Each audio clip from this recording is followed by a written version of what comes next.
Wake up, really gonna rise with the sun. Step 2, get some good, some food in you. Step 3, think real hard about what you wanna be. Step 4, everybody just do your thing. Wake up, today's gonna be a good day. Wake up, today's gonna be a good day. Wake up, today's gonna be a good day. Wake up, today's gonna be a good day. Wake up, today's gonna be a good day. Wake up, today's gonna be a good day. Wake up, today's gonna be a good day. Wake up, today's gonna be a good day. Yo. Set your affirmations, aspirations. I got shit to do, the aftermath of preparation. Good food, good mood, blood in circulation. One step at a time, yeah, that's how you make it. Set a goal you control and the steps you take them. I try to pick one thought, have some concentration. And if I make a mistake, it's called education. I try to do this every day, call it replication. Wake up, today's gonna be a good day. Wake up, today's gonna be a good day. Wake up, today's gonna be a good day. Wake up, today's gonna be a good day. Wake up, today's gonna be a good day. Wake up, today's gonna be a good day. Wake up, today's gonna be a good day. Wake up, today's gonna be a good day. So life ain't easy, yo, I think there's a reason though. Ups and downs, just like every different season, yo. Sometimes I'm high, other times I'm barely breathing, though. I always gotta fight and hide from the demons, yo. Negative thoughts are poison, they rot. Head full of flaws, so here come the clouds. They'll never stop unless I can swap all the bad for the good in my head when I'm lost. Yeah, so I'ma fake it till I make it. Positive thoughts are overtaken, I got patience. One day at a time is how you operate a cadence. A flow, you grow, you show yourself a foundation. Stay away from all the shit that causes temptation. I know that I like to do it cause it's sensation. I live my life in my head like a narration. Don't expect greatness, do my best, man, I'll take it. Wake up, today's gonna be a good day. Wake up, today's gonna be a good day. Wake up, today's gonna be a good day. Wake up, today's gonna be a good day. Wake up, today's gonna be a good day. Wake up, today's gonna be a good day. Wake up, today's gonna be a good day. Wake up, today's gonna be a good day. Wake up, really gonna rise with the sun. Step 2, get some good, some food in you. Step 3, think real hard about what you wanna be. Step 4, everybody just do your thing. Hi, bullhornbetty. Thank you for my shirt.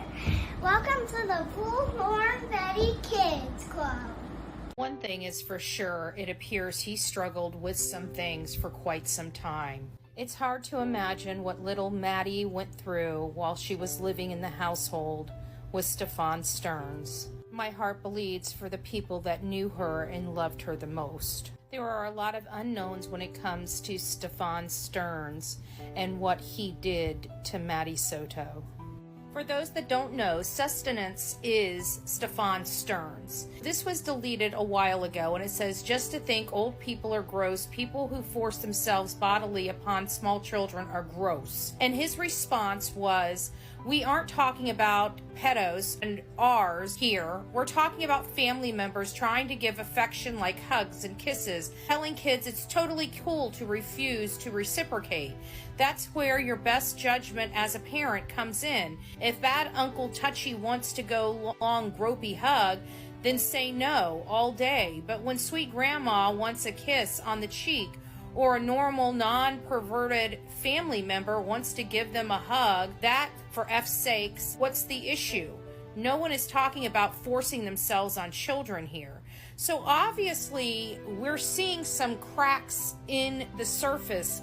Did mom know about this? Obviously, there were some things going on behind the curtain, and this was going on 2 years ago, about the time that we thought this abuse was happening with Maddie, according to law enforcement. So we're having all these conversations on these chats and Reddits from him, and it seems like it's about his own life. And now we're learning he's been abusing Maddie for at minimum 2 years about the time this was posted. Let me know your thoughts. The charges are absolutely disgusting. We are starting to see a disgusting picture unfold before our very eyes. Stephan Stern's charges have been upgraded to 60 additional charges. That's correct. Many of us are reeling, just wondering what this poor girl went through in her short life on this earth. I'm not going to go through the charges that he has been charged with. They are deplorable, they are disgusting, and some of them happened before she was 12 years old. Stephan Stearns was a predator. Monsters like this do not deserve to breathe the same air as we do. And what he did to this young girl, we will never forgive him for. May she rest in peace. In the Crystal Rogers case, two of Kentucky's highest courts released big decisions today, both ruling against Brooks Houck. Houck is charged with murder in connection to the 2015 disappearance of Crystal Rogers. He was arrested in September and has been in jail on a $10 million bond since then. Crystal Rogers is a mother of 5 beautiful kids that went missing on the July 4th weekend in 2015. Her boyfriend, Brooks Houck, came under heavy scrutiny about her disappearance back in 2015. Brooks Houck was later arrested after Joseph Lawson, and the case kind of died out. There was some major shocks in the case when the state prosecutor, Brooks Houck's hearing, tells the judge that his brother, Nick, might have been the one that shot Crystal's father, Tommy Ballard. If you're unfamiliar with this case, Crystal is a beautiful young lady that disappeared in 2015, and her father went out looking for her and searching. Well, during a hunting, what many thought was a hunting accident, he was shot to death. And apparently during this hearing for Brooks Houck, it was alleged that his brother Nick may have killed Crystal's father. Waiting for testing to come back on the firearm we believe was used to murder Tommy Ballard, firearm that we purchased from Nicholas Houck, who was using a fake name. This case has a lot of twists and turns, and that's not it. In 2013, an officer was ambushed. His name is Jason Ellis. And people are starting to feel that this Jason Ellis is connected to this particular case with Crystal Rogers and Brooks Houck. So now we have 3 people arrested in connection with the death of Crystal Rogers, although her body has not yet been found. The Chief Justice ruling today, Nelson County Judge Charles Sims will be staying on the case, writing, quote, "The defendant failed to demonstrate any disqualifying circumstance that would require the appointment of a special judge. Houck will stay in jail on a $10 million bond until his trial. His next court date is set for February of next year." Welcome to the Bullhornbetty Coffee Club. From the East Coast to the West Coast, we are everywhere true crime is. We are asking for the public's help. We are searching in the woods. We are doing what it takes here on the Bullhornbetty channels to find answers to the most alarming cases we have been watching on the news. I can tell you personally that I have traveled this entire country seeking these answers and bringing that content right here to you here on the Bullhornbetty channels and Bullhornbetty Crime Stories. We are happy with the work that we've done. We've brought many answers to the public, and we have defied mainstream media in our pursuit of the truth in these cases. We will continue to work. We will continue to fight for these victims, and we will continue to tell their stories here on my channels. Welcome to the Bullhornbetty brand of channels and the Coffee Club. Thank you for your love, thank you for your support, and more importantly, thank you for allowing me to bring these victims' stories to each and every one of you, advocating for each of these victims. God bless you, God bless America, and more importantly, God bless our victims.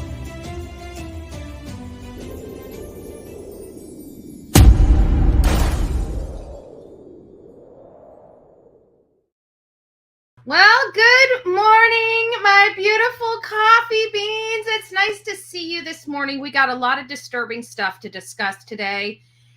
Very sad news when it comes to Maddie Soto. We learned to love this little girl. This girl is 13 years old. She disappeared the afternoon, at least we learned of this, the afternoon or late evening of the 26th. By the 28th, her mom's boyfriend was behind bars with having some images of her, or what we believed was her, a juvenile. And I don't think anybody was prepared for what we learned yesterday. I think it was sad. I think just heartbreaking, I think, is the first and foremost. It was just heartbreaking to learn.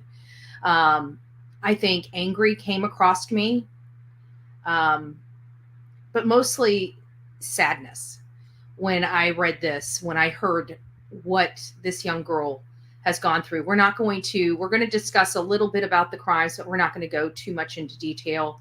I think that you guys probably have heard it on several different channels at this point. I don't think we need to go through the details here. We'll touch on some of the disturbing stuff, but it was just shocking. I think that is the most, the best way to describe what I personally read. Just shocking. Like, I don't even know what to say. So just prepare if you guys are queasy, if this, I don't like doing disclaimers. My personal belief is if you have any type of PTSD type of situations when it comes to topics like this, you shouldn't be watching topics like this, in all fairness. So I don't like giving disclaimers, but in the spirit of YouTube and X, if you have a problem with some of the topics, if you are a survivor of certain crimes and topics are a little sensitive for you, this might be the time to turn off. I'm going to go through roll call and just say hi to everybody. And then we are going to get started. We're going to start on Maddie Soto first, and then we'll move into the Crystal Rogers updates in the second half of this, because Maddie, it's sad. And I know that people that are coming in to hear about Maddie and the new case, right? So good morning, Jules. It's nice to see you. It's me, Jen. It's nice to see you as well. Pittsburgh Nurse, good morning, my love. MJ, Kathy, it's nice to see you. Our beautiful Sonia up in the house. I'm wearing another one of her fabulous designs. Roses are red, skies are blue. I mind my own business, so why don't you? Right? I don't know if that's an accurate statement. I keep in my own lane, but I am a nosy person, right? When it comes to cases, I'm very nosy. I want all the information I'm entitled to, nosy, right? So it's nice to see you. K.I., it's nice to see you. Good morning, my love. Patricia, good morning. Crafty Chris is up in the house. Vanna, it's nice to see you. Yes, Vanna, it is absolutely horrific. Like I said, we're going to try to go through this. There's, it's obviously newsworthy, so we're going to discuss it. However, we're going to be very delicate with it, because I got to tell you, it's absolutely disturbing to me. I mean, we cover cases, we cover disturbing situations on here, but I got to say, It's going to be hard for me to go through this without being, physically upset. Okay. That's all I can say. That's a lot of the reasons why I personally can't go through the details of this case, because I don't think I can make it through the show. If I went through the details of the case, they're that disturbing for me. November Rain, it's nice to see you. Jules, I think I already said hi to you, Jules. Hi again. Second Thesis, it's nice to see you up in here. She ran Calling Wildfire. It's nice to see you, my love. Manic Mama T is up in the house. Our beautiful. I am Team Summer. Don't. Exploited Innocence is up in the house. Good morning, my love. Devil Doll is up in the house. Guidance, our beautiful Guidance. Bookworm Terry.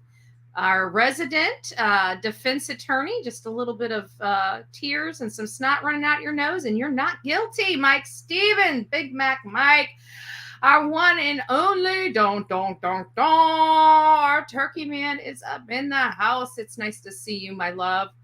It's nice to see you, Bobby. It's nice to see you as well. Good morning, Allison. It's nice to see you. Miss Melissa, it's nice to see you. Oh, yeah, closer to 5 years. Yes. The details in the report is, again, it goes before her 12th birthday. I think some of them, when we were looking at it, it's 2000. Some of these were back in, February 2019. Wholly disturbing. Wholly disturbing. So disturbing that it's making me very, very uncomfortable. Disturbing. Like I'm just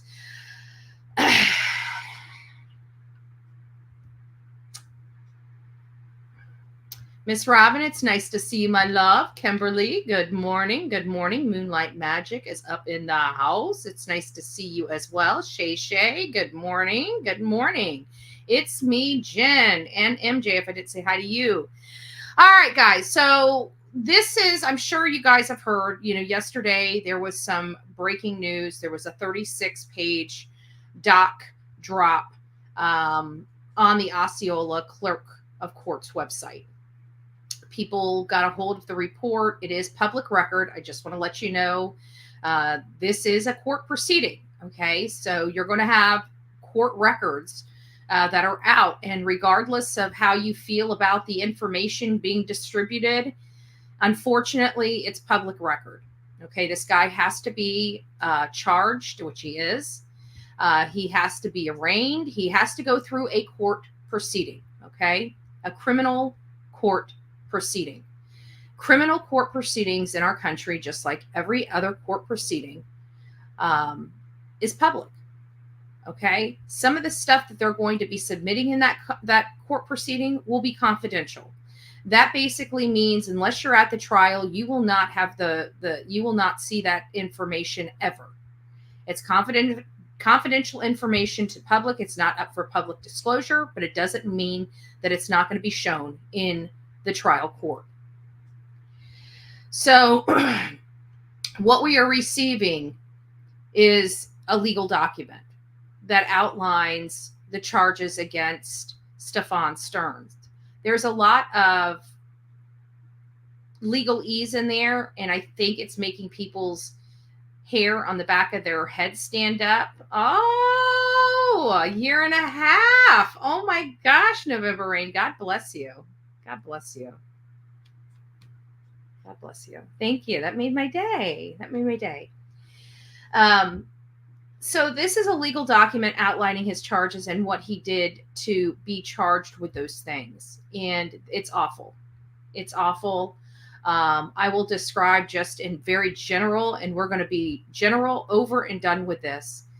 From 2019 to most likely 2024, this young child has been abused in the head region, the bottom region, and backside. Okay? That is all I'm willing to say. This poor girl was abused in every way you could imagine, her body being abused. So that is the last we're going to discuss of what she went through. Now we're going to discuss, this story is awful. Oh, thank you, Steph. God bless you. It is awful. It's hard to discuss because, there's a lot of women in here that have suffered the trauma that this young girl has suffered. And their hearts, they have such mixed feelings. I mean, strong emotional feelings about this, because it's like, how can this happen to this little girl and nobody know that this stuff is happening to her? I mean, we're all angry. And we all need somebody to blame. First and foremost, we need to point the finger directly at Stephan Stearns. He is a predator. But you know what? the bottom line is mom was there too. And what did mom know? What did she overlook? You know, and we can't really blame her just yet. I mean, it's getting close, because I don't understand how they were able to keep this a secret this long. Thank you, Jen. God bless you. That's the problem I'm having. You know, only my survivors in here can really explain it. I do not have this experience. I only have what is said to me by others. I haven't lived it. I haven't seen it personally. I've only heard stories. So I don't know, for the people that were able to keep this silent for so many years, I don't know, you know, God bless you for, I mean, I don't know how you did it. I really don't. I have to think that it must have been a very miserable life, you know. I can't imagine, you know, I don't even want to imagine. It's so bothersome for me. Guidance is saying there are signs. In my opinion, she put the relationship first, because going back to 2019, how can you not know? I get upset. We're all upset. But you know, and I keep going back because, you know, mental illness is, I don't know if we want to call it an epidemic in this country, or, you know, but we do have a lot of mental illness. Is it possible that he was controlling her through her mental illness, manipulating her through her mental illness? You know, I guess, you know, and in fairness, maybe making excuses, maybe I'm trying to find you know, in my own mind, I think I'm trying, because I just don't see her as this monster, and maybe I'm justifying things that I shouldn't be justifying. I am a human being, you know, but it's so hard. I was raised with a monster like this, and once he died 3 years ago, I feel like I don't have to look behind my back as much. It's sad. She was a beautiful little girl, Patricia. She absolutely was. I'm tired of parents not following their gut instinct. Nothing can convince me that she didn't feel in her gut something was off or wrong. Yes. Now that is, I have to believe, and those are what I'm talking about, her ignoring major red flags that were being exhibited. Even her friends, when she started, it's like you saw this pattern where it almost seemed like sometime in 2022, this major isolation took place in the family dynamic, where Stephan's behavior was that where he ran people off, and people didn't want to come over, and people did not want to hang out with Jen anymore. She lost a friendship that we know publicly, and I'm sure if there's one, there's probably more. And that lady, she trusted her gut, and she said, I'm not going over there. I'm not going over there. I'm not having anything to do with it. That man's armed. He's not taking his medication, and he's talking about unaliving himself in front of Jennifer. I'm not going over there. I don't blame you. I don't blame anybody that doesn't want to be put in a situation like that, but that shows you that there was a situation. I would love to know if it, you know, around what time that was when their friendship actually ended. But I think you're right, because how could she not know? How could she? I mean, obviously there were some chaotic things going on. I mean, he was making some really outlandish posts in Reddit justifying actions about kids and, you know, hugging and kissing little old grandma. It's like, who argues about that?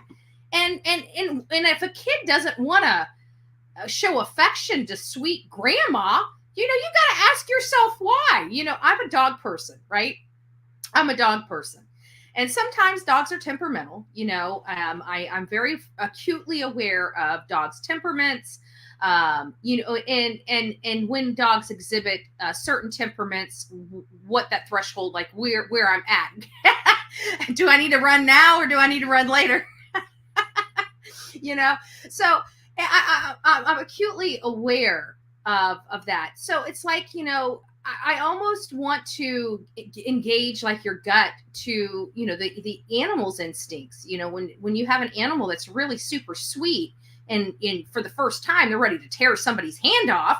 You got to look at that person and think, man, that guy got, I'm just saying, you automatically think that your dog loves people, and this person, your dog just doesn't like.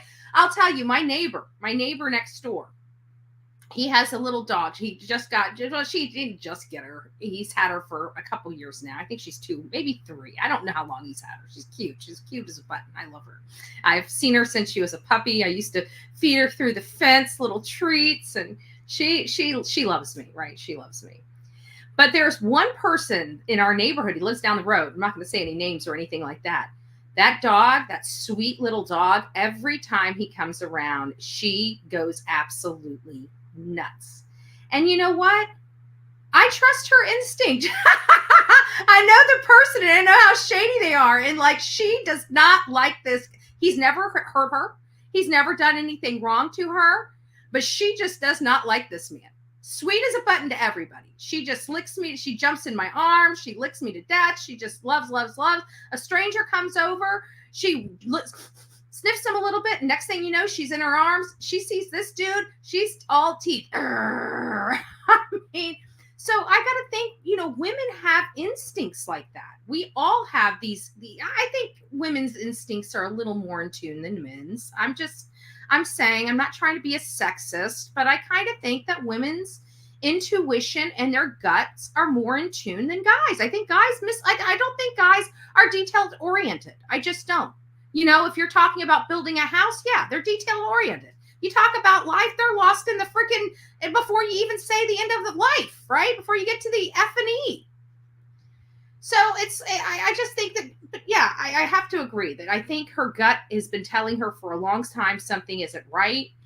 And then I find it a little odd because we're hearing rumors that they were split up during this. I haven't been able to corroborate any legitimate source that states whether or not this man is her boyfriend or her ex-boyfriend. Because even in the interview, she didn't refer to him as a boyfriend. She referred to him as a partner.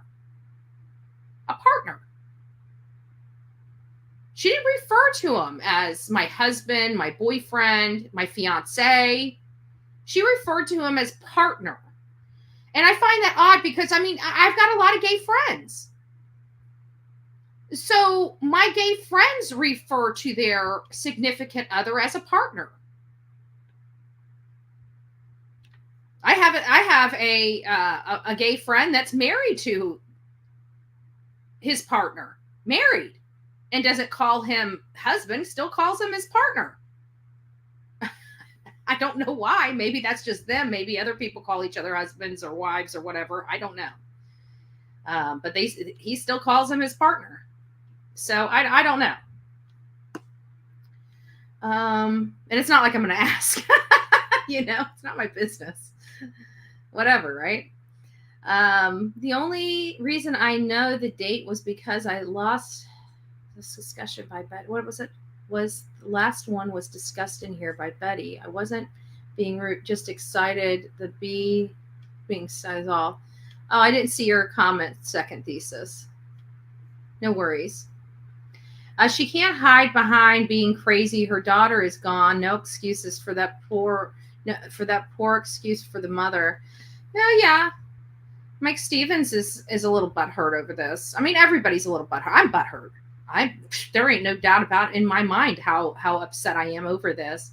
And it makes it harder and harder because I've been a strong proponent or, supporter of Jen Soto because I don't think of her as this monster. I've seen a lot of monsters, but I guess, if you're looking at it, and we have to agree that this was going on and the mother had to have had some type of inclination over the years that something was a little odd with the behaviors of her boyfriend and her daughter.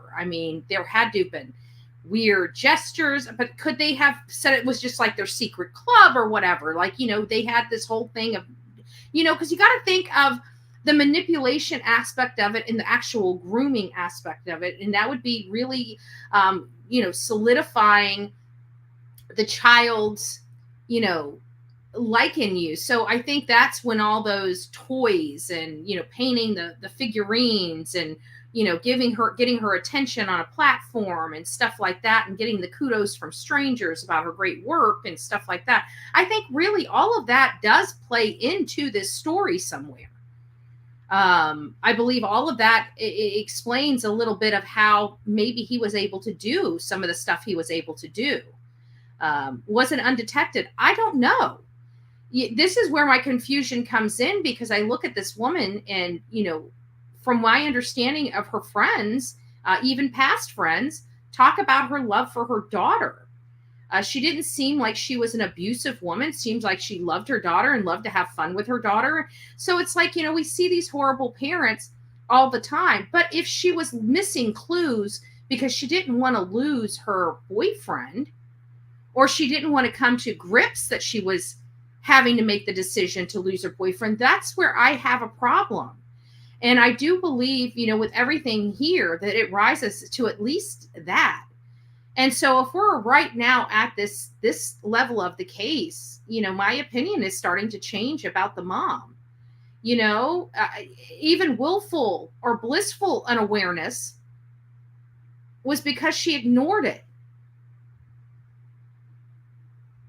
When you're a parent, you don't get the luxury of ignoring that. You just don't.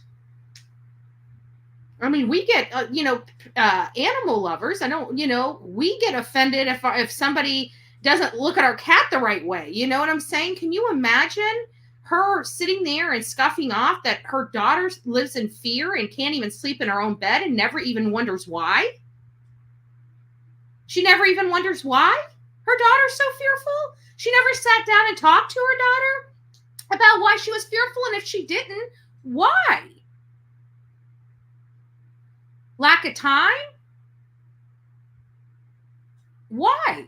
There are some things here. I don't feel, I feel if she didn't sit down and talk to her daughter, she willfully chose not to sit down and talk to her daughter. She didn't want to deal with it.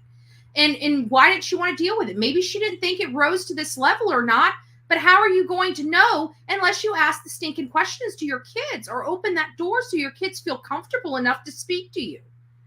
But I don't want to blame. This is my issue. If we blame mom and we find out mom had no clue, we're just as bad, right? We just put this mom that just lost her daughter through pure hell. But it's hard to say that, there weren't some major red flags, kind of like her friend said, when Stephan was telling her he was going to unalive himself. And she just thought it was no big deal, like as if it was going on regularly. She blew it off. I don't know any of us that would blow that kind of threat off. I mean, if somebody in my household threatened that, the first thing I'm doing is calling 911 and having them mentally evaluated. Because think about it. If I don't do something and they go off and hurt themselves, it's not my fault that they hurt myself, but I will always punish myself for not taking that allegation seriously. And she didn't take it seriously.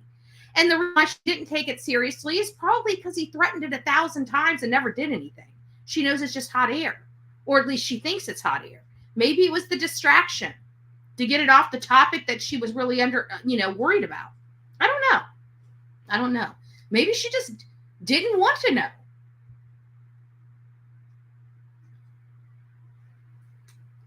Maybe she just thought he was being rough with Maddie, and that was okay for her. Who knows? I still don't think she knew to this level. I really don't. There's just something that just is still telling me she didn't know to this level. I just don't. I don't know.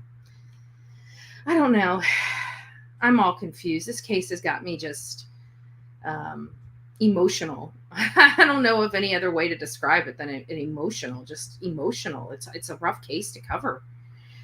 In my opinion, mom is different kind of a monster. Yeah, and that's what I was kind of getting at. If she ignored these red flags, that's still ignoring. It's still putting your daughter in danger because you didn't want to take precautions.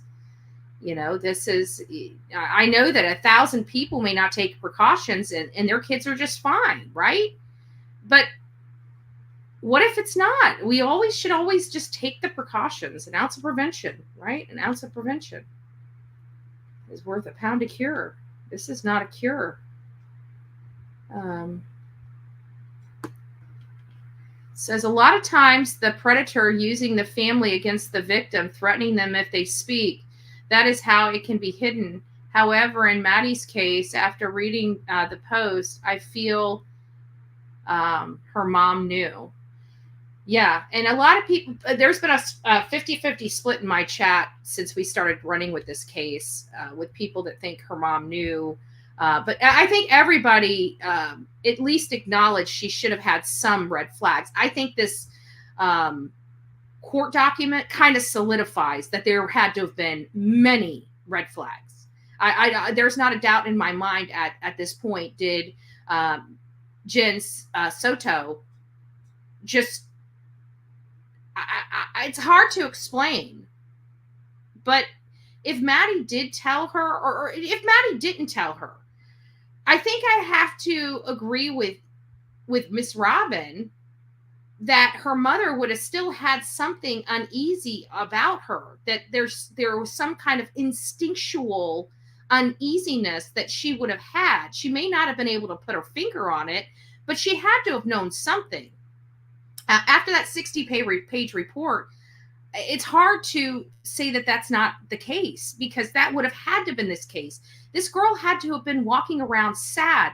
What about her who's washing this girl's clothes? I mean, when some of this stuff happens, and why wasn't her mom asking her? Why she was so terrified to sleep alone? I mean, she was getting of the age. Now, granted, I know a lot of kids that sleep in bed with their moms. I mean, my little sister, she's like a monkey. Like she's an adult now, and if she comes home, she wants to snuggle next to my mom. I mean, there's just no my mom's mom, right? I mean, she always makes a great little home, right? So it's not that I don't understand that, but that's not what Grandma said. You know, you hear me talking about my sister climbing in bed with my mom, and it's because she wants to snuggle with my mom. You know, you don't hear me saying my sister's crawling and doesn't want to sleep alone because she's in fear. She's doing it because it's comfortable. She's at ease. She's next to her mommy, right? Got to remember, my little sister was basically raised as an only child. I find that only children are very, very clingy to their parents in most cases, and they have good homes, right? And they have good homes. That mother needs to not have any more children if she puts a man over her children. I agree. If that's what it is, if that's the case. But here's the thing. This is what's problematic for me. Like, law enforcement must be missing a key piece of evidence, or trying to connect the dots, because I still don't understand why at this point they haven't charged anybody with any crimes related to Maddie. It's problematic for me for a couple reasons. I know that they would have already had to have the autopsy and at least a preliminary results, whether it's typed up in a report and proofed and the stamp of approvals on it. They have to have preliminary results of what happened to her, what injuries she sustained. I'm pretty sure that her vaginal and other things like that are going to be very problematic for many of us to understand or want to even hear about. I don't want to know, but I know it's going to be part of the conversation. But we have to at least acknowledge that they have those preliminary results in, because they've already released Maddie. Maddie's already been able to be buried, whether she was cremated or buried.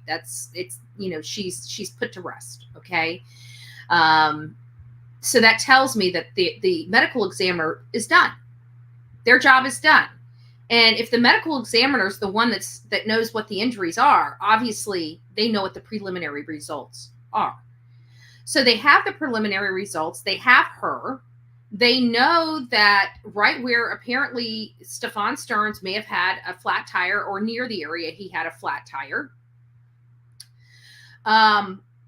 they located her, and she was deceased.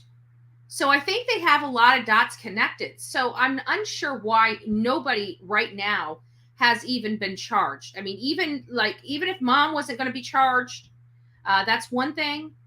But they ended up finding all these records and are charging him with unrelated charges. These are, even though they're voluminous, they are unrelated to her disappearance or her death.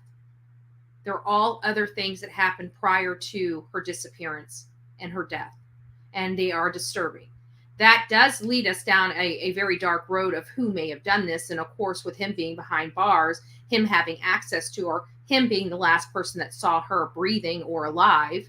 And, the misstatements from the mom. I'm going to call them misstatements from the mom for right now, because I said from the beginning with her responses, I felt like she didn't see Maddie that morning. I think she thought she was getting up and getting ready. I don't know why she would have that inclination. I didn't get that she was being deceptive at that stage, only with what she was wearing. So I was sitting there thinking, how would her mom know that she was up getting ready for school, but not really know what she was wearing that morning when she left?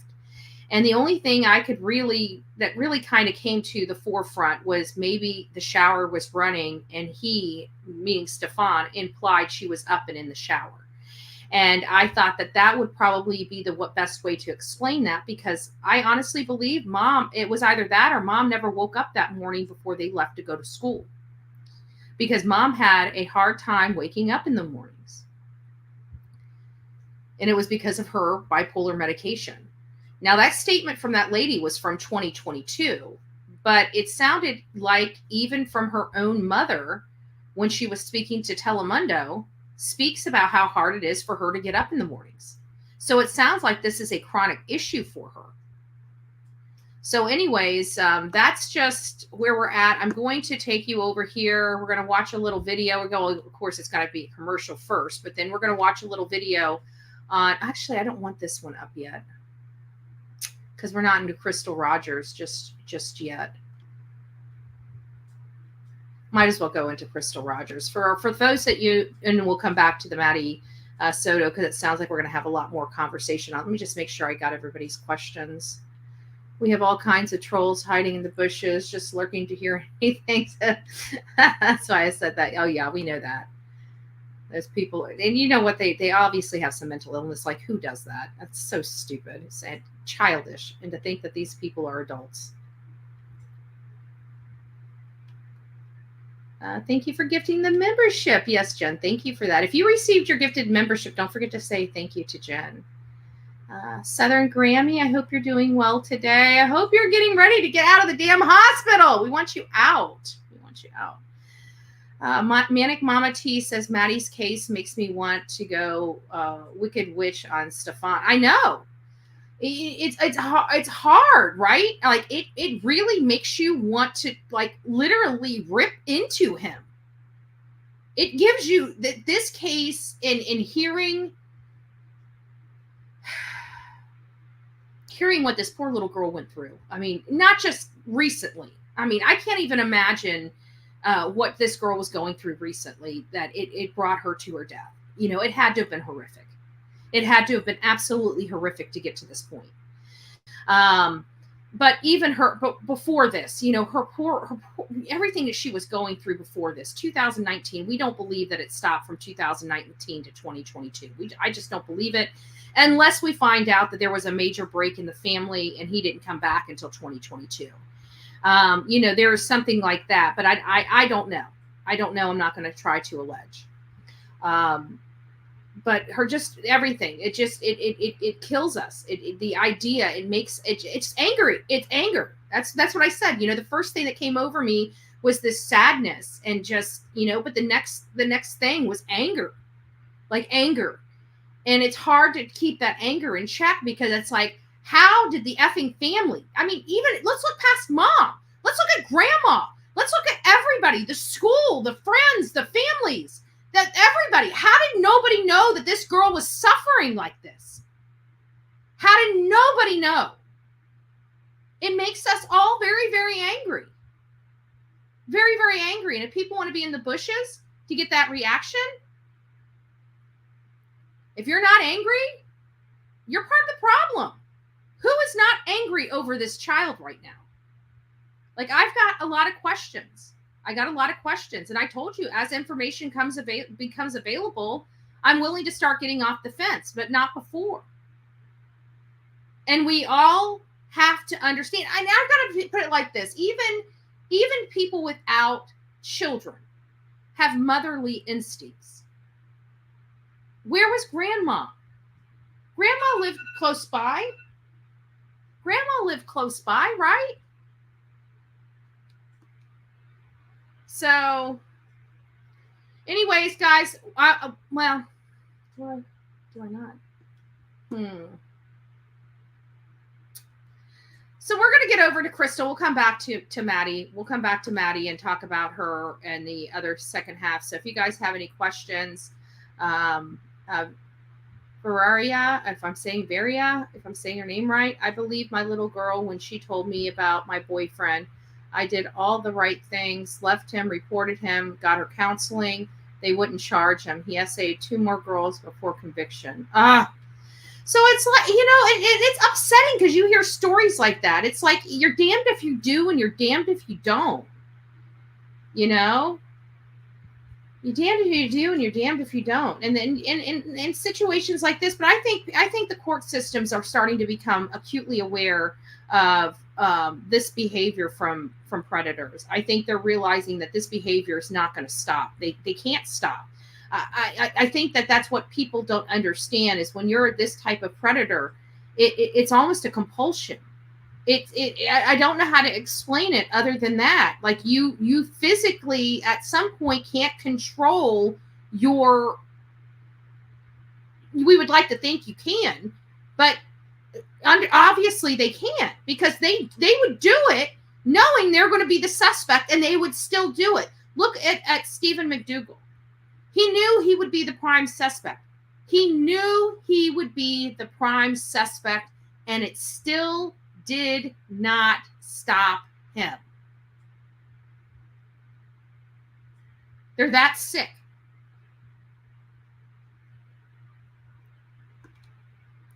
I don't know if Jenna's hiding per se. I think she went to the media to find Maddie. Once he was charged, she was found. She didn't have a need for the media. I bet she's embarrassed. She might be, not just embarrassed, but in just trying to play devil's advocate and trying to be fair. And maybe I'm a little biased. I don't know. But I don't know if embarrassed is really the right word. I mean, she did lose a kid. I have to think that this is a very painful event to be going through, especially if she blew off a lot of stuff, especially if she blew off a lot of red flags, and those red flags cost her daughter. I can't imagine the guilt and the pain. We definitely have a lot of blame. There's no doubt about that. And I've got to be honest. I'm sure she is blaming herself, and this is taking a heavy toll. I'm not sure, some people say that she's over at her sister's house, and maybe she is just trying to hide or get away. But it could be the realization of what went on inside that home where she just can't even walk inside that home anymore. I have to imagine that even the sight of that home has to be pretty traumatic for the family. I can't imagine them. I bet you that house is going to be sold as soon as they're able to sell it. I would not want, I don't know what I would do if I was, we'd love to say I would never be in her shoes, but we don't know. We don't know how she got here. We don't know how Maddie got here. We know that there was abuses, and we know that those abuses were at the hands of Stephan Stearns. Other than that, we really don't know any major factual information. Even with us saying that her mom should have known, that's still an emotional response, right? She should have had a gut instinct, right? That's still emotional response. It doesn't mean she had a gut instinct. It just means that we in the public perceive that she should have had a gut instinct. And maybe she did. And maybe she blew it off. Maybe her daughter came up and said that this man was hurting her in her private area, and her mommy dismissed it. We don't know how we got here. It literally could be anything. But one thing we do know is that Stephan Stearns is a predator. And as I said it before this paperwork came out, I said I believe he targeted this family to get to this girl. And it sounds like potentially his abuse started very, very early on in this relationship, within the first year. So that assessment may actually be accurate, as disgusting as the assessment was. But a lot of these things are hitting on that predatory assessment. And I got to tell you, I feel like Jen was just manipulated the shit out of. I feel like she was in this bubble, this like bubble. I don't know how to explain it. And it's not, and that's even a feeling, right? We're talking about, well, we can't put this. I mean, even my stuff, that's just how I feel. That's an emotional response as to why I'm having a hard time thinking that this woman has hurt her daughter or intentionally put her daughter in harm's way. I mean, every new thing coming out, it's becoming clear. It's hard not for her, for her mom not to have known. But, I'm also applying a lot of variables here. Did her mom know? Did her not mom? I just don't want to believe her mom knew and just allowed it to continue. I'm having a hard time with that. There are moms that I feel like, yeah, I could see that happening all day long. But I'm having a hard time with this mom. I don't know why. I'm not having this problem with Sebastian's mom. I can tell you that. I'm having this problem with Jen. I don't know. I don't know. I just saw something different in her face than maybe other people did. I don't know. Maybe it's wishful thinking, right? I don't know. God bless her little heart. She was one of God's little angels. She was. All right. So let me just get back over here. Okay. I think I got this up now. Let me get it started before we. There we go. We're going to see a little commercial. The Metz Group represents the region's finest properties with expert skill and the most innovative technology available. This Louisville-born and bred team has decades of experience in home buying and selling, flipping, and remodeling. They can even help secure your dream vacation home through Florida-licensed real. New developments in the Crystal Rogers case. Joseph Lawson has added his name to a petition to move the trial out of Nelson County. His attorney said he can't get a fair trial there and would rather it be moved to Boyd or Davis counties. Brooks Houck, the main suspect in that case, has made the same request. Houck, Steve Lawson, and his son Joseph have all been charged in connection to Crystal Rogers' death. All three expected back in court on March 21st. Brooks Houck will stay in jail, by the way, on that $10 million bond until his trial. The Kentucky Supreme Court denied his attorney's request to review the case. It was his last chance at a different ruling. Houck was arrested last September and charged with complicity to murder in the death of his girlfriend, Crystal Rogers. His bond was set at $10 million. If you guys remember, Brooks was complaining that he thought his bail was too high because, in all fairness, it was the highest bail ever set in the history of that county. It was a $10 million bail, and it's because he has amassed a massive amount of wealth. He has over $10 million worth of assets, not liquid assets, but property and other stuff like that. So it's one of those things, and he thought, well, it's the highest, it's ever been. So they tried to appeal it to a higher court to reduce that bond. They don't want this man out. This man, let me just give you a little history about this entire case. She disappeared in 2015. He became a prime suspect in 2015, and her father was beating the pavement trying to connect the dots. And in 2016, at first, many people thought that this was an accident, a gun-related accident, and they learned very early on when they got to the scene that Tommy Ballard, which was Crystal Rogers' dad, was actually executed basically on his property. So this case pretty much died down. Whatever maybe Tommy had or information that helped connect the dots, maybe, potentially, or he was getting really stinking close. He lost his life over. They charged Brooks. They ended up dropping the charges or something around 2016. The case went absolutely cold. No justice, no justice, no justice. Nobody was even paying attention to the case.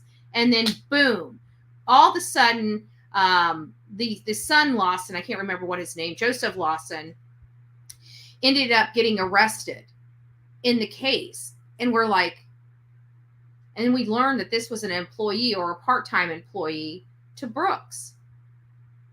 And then, I don't know, the case kind of died down again. After all this time, like 2016, nothing really happened. Now, Brooks had gotten into a little bit of trouble stealing some stuff from a Home Depot or a Lowe's without paying for it or something like that. He ended up walking on that as well. You know, if you got money. And I have to think that his family, with their wealth, are politically aligned with some politicians in there, which could have affected this. They had nothing, apparently. But then all of a sudden in 2023, we start getting Joseph gets arrested. It dies down, and then boom, Brooks is hauled in, and he's never left jail since. They hit him with a $10 million bond. In the bond hearing, the state prosecutor tells the world that they purchased this gun from his brother Nick, and the gun is believed to be the gun that killed Tommy Ballard. So we've all been sitting here waiting with bated breath to find out if Nick Houck is going to be arrested. You know, is Mama going to be arrested? Their mom, the mafia mom, she going to be arrested? I believe she knew a whole lot, but just because I believe it doesn't make it so. So there's a lot going in here. And so he addressed the Supreme Court. The Supreme Court said, no, we're not taking this case. So basically, he's up Schitt's Creek without a paddle. He's going to be in jail. Either he's going to be coming up with $10 million to get out, or he's going to sit there until his trial. And I don't think he's going to make it out of his trial. I mean, he's going to obviously make it out physically, but I think he's going to be convicted. I think they have enough against him at this point. She's deceased. She hasn't been heard or seen from since that night. He can say she tried to run away all day long, but she didn't. Just because he says it doesn't make it so.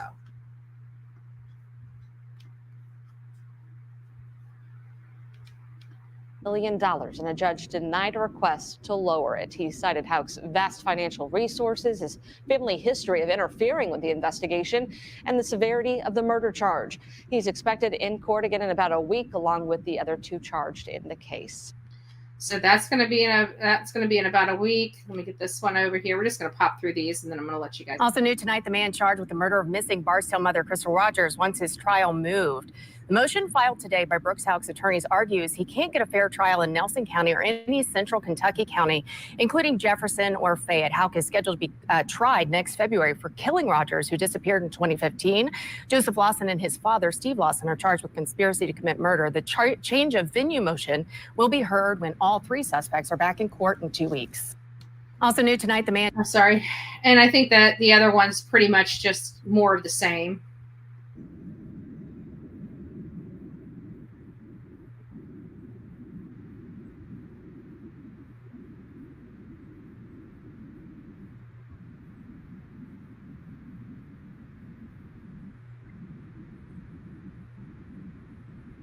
So I believe now with that one, that makes all three of them have requested. It might just be the two, but I believe it's all three of them, Joseph, Steve, and Brooks, that have requested their trials be moved out of the county. And it sounds like several counties, a tri-county area, stating that they're not going to be able to get a fair trial there.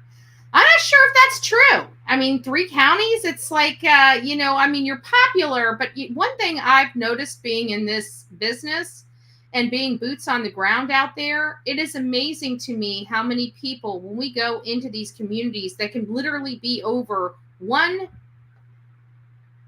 Oh, no. Oh, you guys didn't hear the last video? Okay, well, it doesn't really matter. It's all of this, one of the same, so it doesn't really matter. I'm not too worried about it.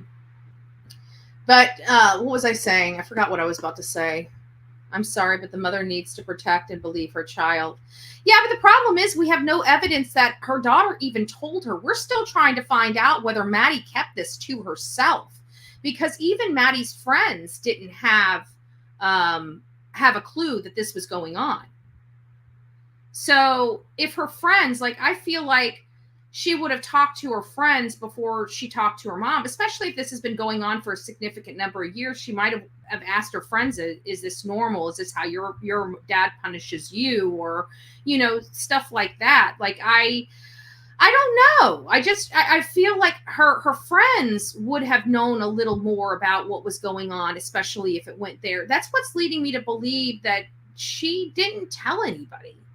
And again, I could be totally wrong, but I can't find any corroborated information. Nothing in print form. Anybody saying anything. I mean, yeah, we have people saying red flags, but not red flags related to the abuse on Maddie. Even her friends are talking about the red flags being Stephan himself and actions and behaviors he was doing at that time himself, such as they got into a fight and he threatened to unalive himself. You know, and even her friend says, I don't know what the fight was about, what the argument was about that led him to say that.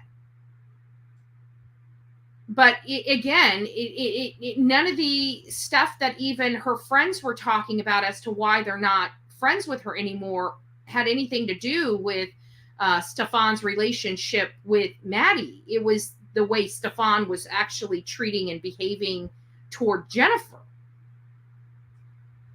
And so, I agree 100% that if she told her mother, she should have been believed and her mother should have protected her.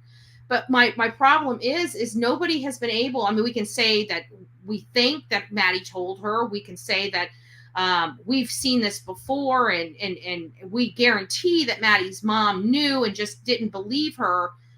We can say that all day long. We can say that till the cows come home. We can say that until we convince everybody that that's the truth. But there's nothing supporting that we can corroborate at this point. And that's where I'm at. I'm not dismissing the feelings. I'm not dismissing the fact that we believe that she should have known, or that there were some major red flags in this family. I'm not disputing that at all. I think there absolutely were.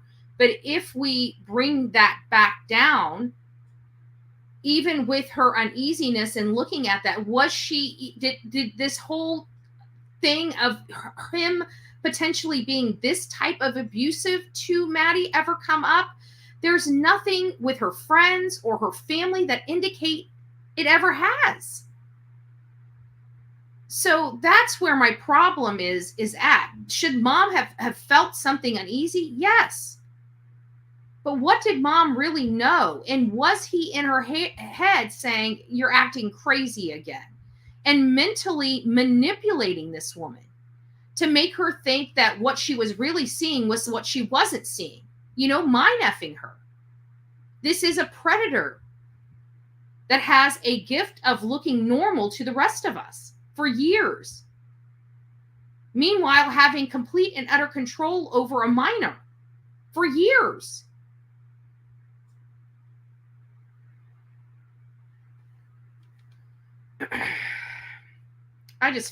My heart just breaks. I mean, it even breaks for the mom, even if the mom not looked the other way. I'm of the belief she didn't know this level. Did she know that there was something uneasy going on? Did she know that there was a souring of the relationship between her daughter and this man?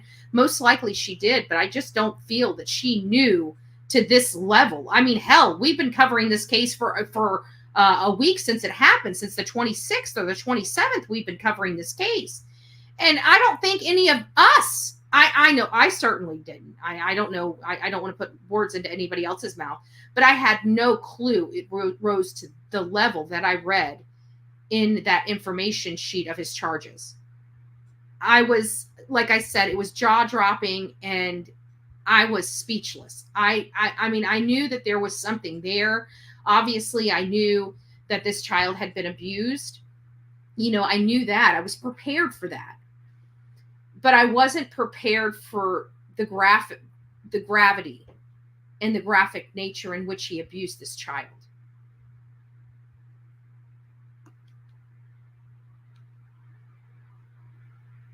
Kathy B believes that this, and we've been hearing some stuff about a hotel that was around there and this, that, and the other, but there's, so far, I haven't heard anything linking those two cases together at all. So I'm not sure. I mean, it's possible. I'm not going to dismiss that, but honestly, I just haven't heard that. I haven't heard that, just, you know, the actual connection between them. She's listening to her lawyer. And you know what? In all fairness, she needs a lawyer, right? No matter how you look at this, that lady needs a lawyer. There is a lot of stuff going on here. I can't imagine being in her shoes. I can't imagine what she's going through. But more importantly, it just makes me uneasy because I'd like to know. You know, I don't want to be a support. Now, and I don't even want to call it a supporter. I'm just trying to be factual when it comes to this, because one, it's in my own backyard. Two, this is a child that I truly believe this predator preyed on this family to get to this child. There's not all the time do I feel that way, but as soon as this case came out, that's exactly how I felt about this case. I knew that this case, that the abuse had gone on probably longer than the 2022, which again, I think we all felt that, but I still don't think I guess I just didn't even imagine some of the stuff that was described. It was heartbreaking. I just can't. She has a poor excuse for a mother. She didn't listen to her own little girl. But again, that's an assumption. We need to have proof that she knew something. Just because we think she knew something doesn't make it so, guys. It just doesn't. I mean, I don't know how else. I wish somebody could just bring me a little something. But again, her friend, I don't think it could have said it even, better, is that she definitely ignored a lot of red signs when it came to Stephan Stearns. Her daughter should be alive. This is a preventable situation where a mother did not read red flags. But, that's not what people have been saying on the internet. The people on the internet have been saying that this lady was a participant in her daughter's death. People on the internet are saying that she knew that her daughter was being abused in this manner and repeatedly and did nothing. And these are where I have problems with the reporting of that, because there's nothing at all to support that.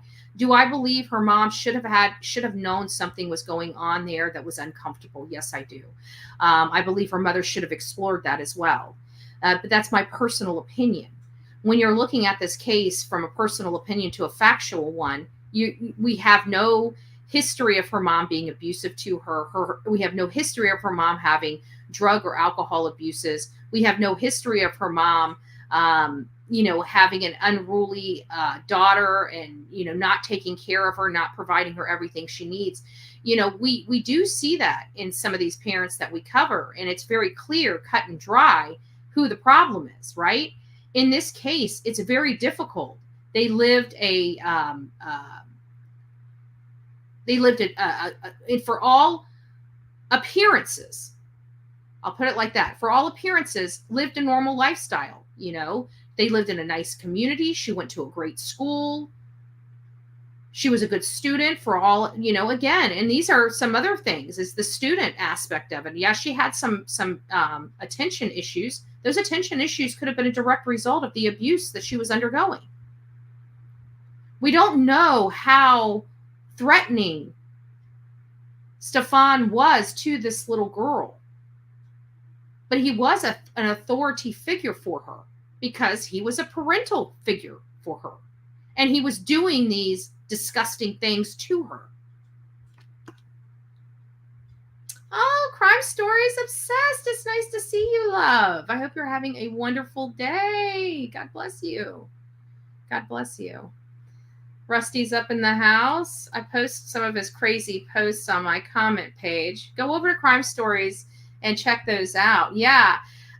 There, some of the stuff, like I did a TikTok on one. I couldn't do all of them. I mean, they're highly disturbing for me.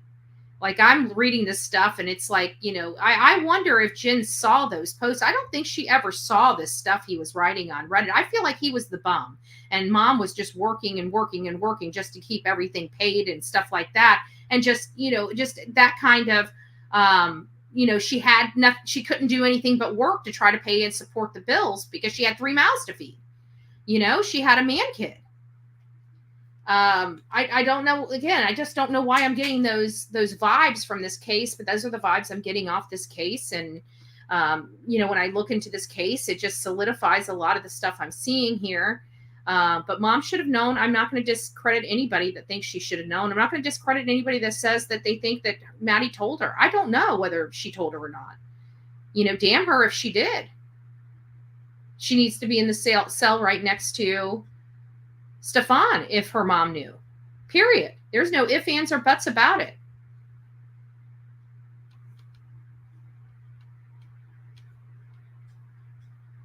I think mother smothered her with a pillow as she apparently done before. It went wrong. You will see what I mean. Oh, okay. Wow.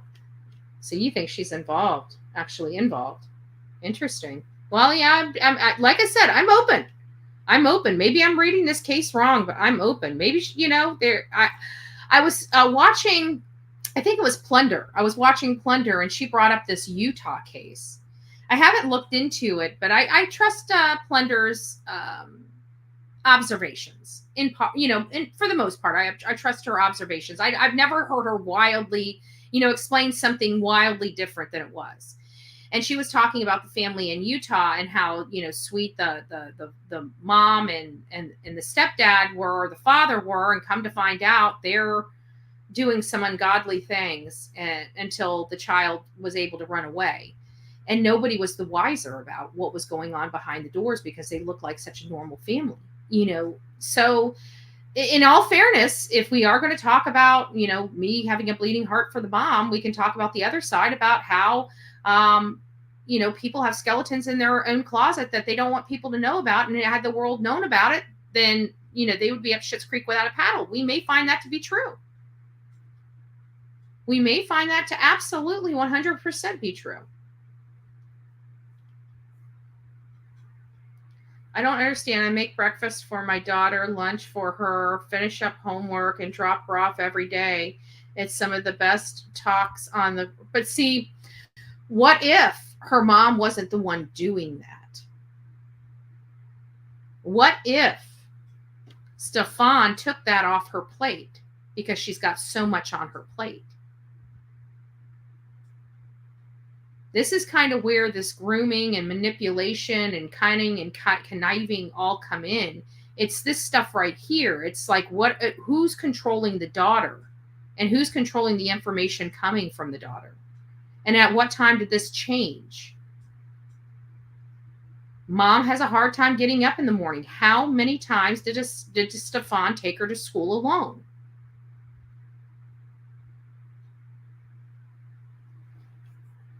Like, we're getting only not even half of the story. I think we're getting like maybe a quarter of the story of what's going on behind the scenes in Maddie's case.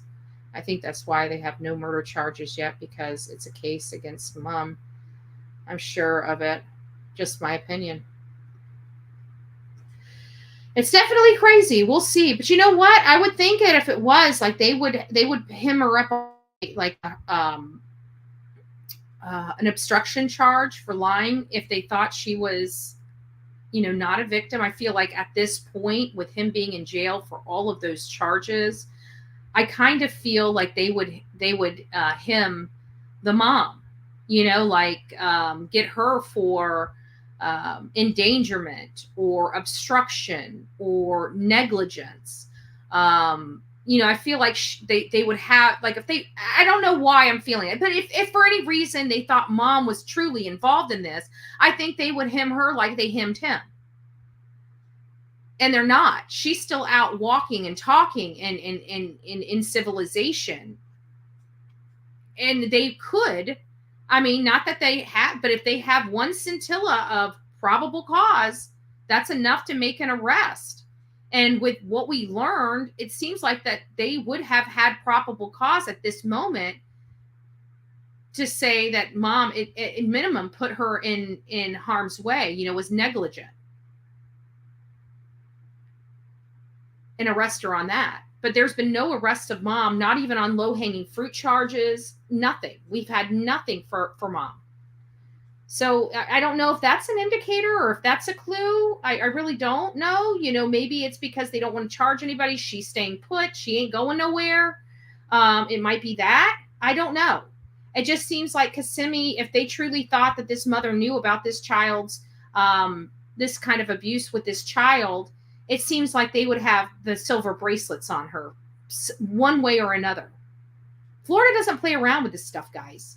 We're not Chatham County, Georgia. We go for low-hanging fruit. If our law enforcement believes you're a primary suspect in a disappearance of a child or a death of a person, if there is one scintilla of a reason to throw your butt in jail, you're sitting in jail. If you're on probation, you better be able to pass a piss test. And even then, if they think you're a suspect, they'll have the probation officer pull you. It's at their discretion. They'll revoke the probation. I'm sorry, but the mother needs to protect. Oh, yeah. I think I've already read that one. Susie Sue said Grandma knew Madeline didn't sleep alone and Mom worked at night. If Grandma knew, Mom knew. Oh, Susie Sue has an excellent point. Well, that's not necessarily what she said. Apparently, her mom does come home at night because her mom came home that night after her birthday. She just was at work during her birthday during the day. So it sounds like her mom works a lot. Her mom either works later in the day and works later at night, or, and that might be perfect for her, especially if she's having, issues getting up in the morning. But it sounded like she was at least home by 8 to speak to her daughter. Or at minimum, there was some time about 10 p.m. that they said she came in. Her mom said something like she came in or something like that. So she had to have been home at least by 10 o'clock at night. So it's not like she's an all-night whatever. But at what time does Maddie go to bed, and which bed does she go into? And yeah, that's a great question, did she sleep with Stephan or not? That would be even more disturbing for me. But I don't know, because from what I'm hearing is that in the back chat is, and again, not corroborated, and this came after we all thought he was her boyfriend, or he may still be her boyfriend. I don't know. But we heard that they were living in the house, but they weren't together. So it is possible that Jen and Maddie slept in a room and Stephan slept by himself in another room. It's possible. I don't know if that's the case. Again, we're going on conjecture. We're going on complete and utter conjecture. How many of you mothers wouldn't pick up something wrong with your child's demeanor and change of their behavior? We have that mom's protection radar. Linda Lou, I can't say you're wrong. I feel like that normal people would have that kind of reaction. But we're not dealing with a normal person. We're dealing with a medicated person. Would that lower that sense of awareness? I don't know. I mean, it's just definitely saying things that we need to talk about. We can all feel that we would know, but did she? That's the real question. So why would a funeral home pay for the funeral, but say you pay for cremation? Maybe because the cremation was probably the out-of-pocket expense that they didn't want to actually pay for, where the funeral itself is basically the facility and the people that are speaking and the pastor or the priest or whatever, you're paying for the service itself. But sometimes that, they donate the service. They're not going to charge you their fees, but they're charging you any of the actual physical costs that they have. That would explain that, but that doesn't mean that's the case either. But you did ask the question, so I am explaining what it could be. She was over medicated and didn't realize what was going on. That's more in line with where I'm kind of feeling on this, because I just don't see this. We see terrible moms. But then I'm going back to, I'm so confused. Then I'm going back to Plunder, and Plunder's talking about this wonderful, beautiful family from Utah that nobody would be the wiser that was doing these horrible things to the kids. And you're looking at this woman and she just looks pitiful to me. And I don't know. My heart bleeds for her. And I don't know why, especially when half of my chat is like ready to burn her at the stake. I don't know why. I just don't see what you guys are seeing in her. I just don't. I feel Ashton, that that's kind of how I really felt when I realized how much medication she was on. Cremation is a whole different price from a funeral. Yeah, 2 sons when he was murdered. Aw. I paid for the cremation fees. Yeah, I think that's what it was. It was just the services that they're paid for, something that doesn't really, that they can just, pick a day and run with it. It doesn't really disrupt their proceedings they have with other paying clients. And they're allowing you to use the facilities and giving you, the pastor to, it's not entertainment, but it is a production. It is a funeral. So it is for production. I heard she collected $16,000. Yeah. And actually everybody's like, oh, $16,000 is right about where it costs to have a funeral. And I'm not going to be pocket watching that woman and what she's going through, because if it was something like $160,000, we all know funerals, unexpected cost, she's probably not working right now. She's probably got, whatever the case may be. I'm not going to pocket watch $16,000. It's especially when people are raising that, tens of thousands of dollars off of scams. I'm not going to pocket watch a woman that lost her daughter when she's only raised $16,000. I'm just not.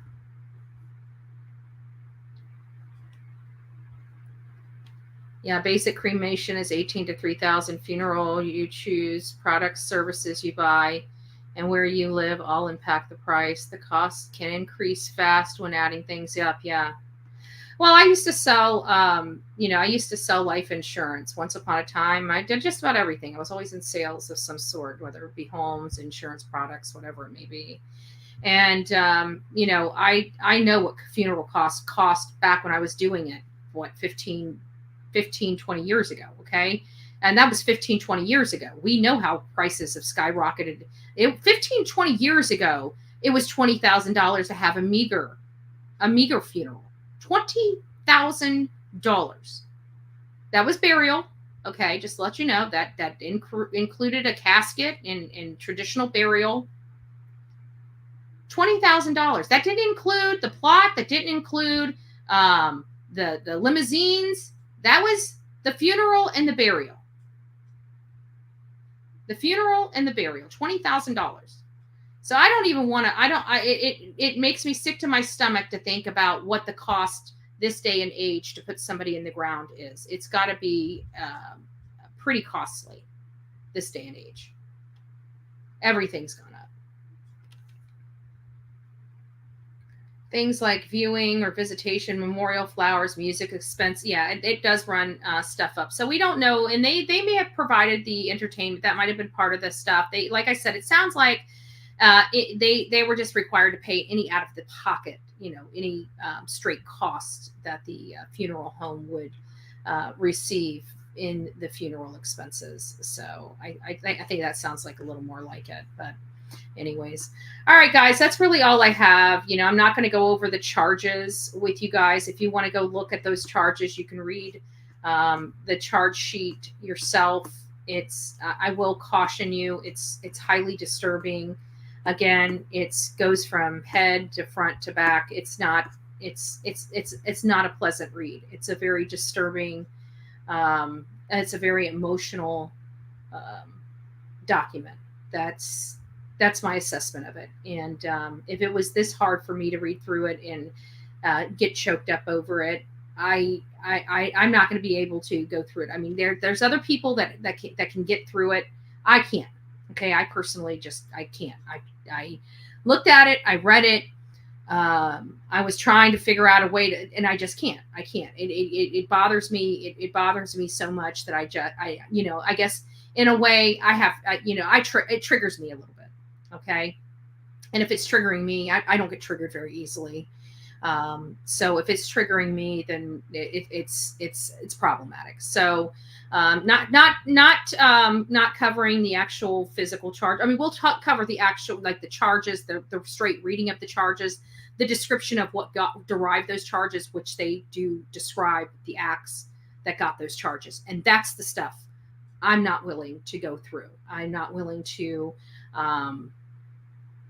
it was bad, guys. That's all I can say. It was bad.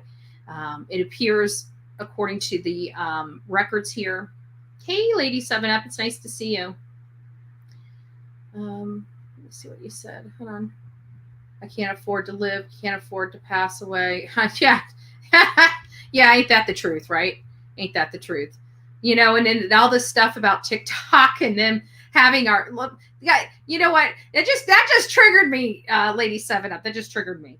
You know how they're trying to ban TikTok, and they're not banning TikTok. They're saying they're trying to force the Chinese company to divest it, which I think is a bad idea personally. But you know, whatever. Their thing is to scare the world and say, "Oh, China's going to get our information."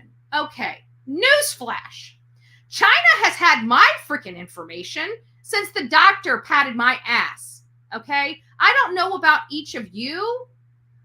But if you think our private information at like what, how many data breaches have we had across this country? What, 1 billion data breaches, right? That we personally typed in our own personal information to these stupid companies, and all of a sudden they get hacked, and there are millions, hundreds of millions of names. Guys, if you think that China doesn't know who you are, where you live, whatever, I digress. You know what? If the government says TikTok, listen, I don't know what value I can provide the Chinese Communist Party. I really don't. I don't know why my movements really matter to them that much. If you're worried about them, their intel, the government needs to turn it off. But I don't see what intel that is going to be national security that by China, the Chinese Communist Party, knowing that I am in my home right now running a live, I don't know what value that's going to provide to them. I really don't. You know, if the Chinese Communist Party can find a way to turn that into cash, you know, or a war. I mean, like, it doesn't make sense to me. They're arguing this for an emotional response from the American people about this data breach and data security and using these big, high-powered words. If you honestly believe that the black web does not have every one of our information on it, you're an ostrich. You're an ostrich. Okay? I think at this point, the only reason why we still have our social security numbers is because the government doesn't want to admit that they're obsolete at this point, right? I truly believe they make you still do the social security number just for the simple fact they wouldn't need to identify you by number, because again, we're nothing but a number to our government, right? We got to be numbered. We got to be pinned, right? We need to have our little ear pin for our government. But I don't think they want to tell the people that it's obsolete. So the reasons why they're taking TikTok or trying to divest TikTok, it sounds like it might actually happen. I think it's for stupid reasons. Again, if the government's concerned about security, then tell the employees and the government to stay the hell off TikTok. We don't want them on TikTok anyways, right? If you really want my honest opinion about it, we got enough talking heads about politics. I'm joining that diatribe.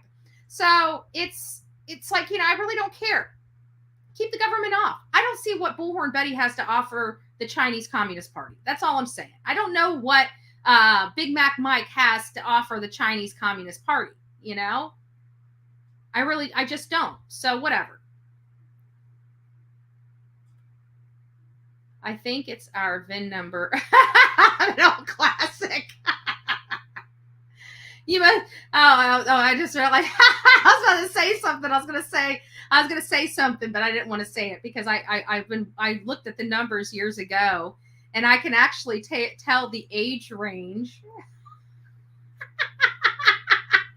of people based on their first three numbers of their social security. I'm telling you, it's serious. It's serious. I can basically tell you what generation you're from the first three numbers of your social security number. So don't go giving me the first three numbers of your social security number. Don't test it, but I'm telling you. You know, I'm a 5. You know, other family members are a 2, right? That's just the first number. So if that tells you anything, right? If that tells you anything, I'm a 5. Family's a 2. Who's older? The 2's older than the 5, okay? The 2's older than the 5. All right. All right, guys. You guys have a wonderful day. God bless you. It's Happy Hump Day. Happy Hump Day. So hopefully today's a little better than yesterday. Yesterday was a little crazy. I don't know what the hell I did, but I ended up totally screwing up my schedule. But I will survive. Today's a new day, and my schedule, I have made sure, is absolutely accurate and correct. God bless you guys. Have a great day. And just to give a shout out to our channel members and supporters, November Rain. Right? Rain. We got Steph. That's my yelling and laughing because we don't have. Oh, I do have buttons. I do have buttons. They're not going to sound as good because they're not hooked up. I'm so frustrated with my soundboard. I don't know what happened to it. It was working fine. Never had a problem with it. Well, I had minor problems here and there, but not too much. And then boom, it just stops working. Like it works, it lights up, but it's not functioning like it usually does. It's just not functioning like it usually does, and I don't like it. I'm sorry. I'm picky. All right, let's try this again. For our channel supporters and subscribers. It sounds good. And then we got, so let's go back. We got November Rain. Yay. We got Steph. And we got one gifted Bullhorn Betty membership.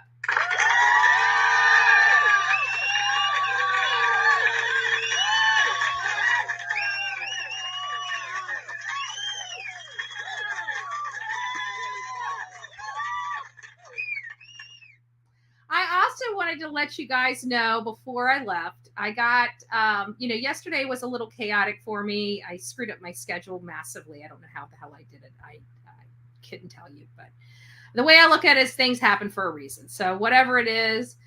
So I was kind of having the beginning part of my day was okay because I was blissfully unaware that I screwed up my entire schedule. But by the end of the day, a little less comfortable, right? And so one of my mods reached out to me, I got to tell you this, and gave me some of the best news. It really brightened my day up yesterday.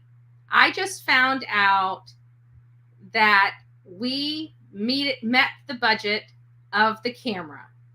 The camera is on the way to Bullhorn Betty right now and should be here tomorrow.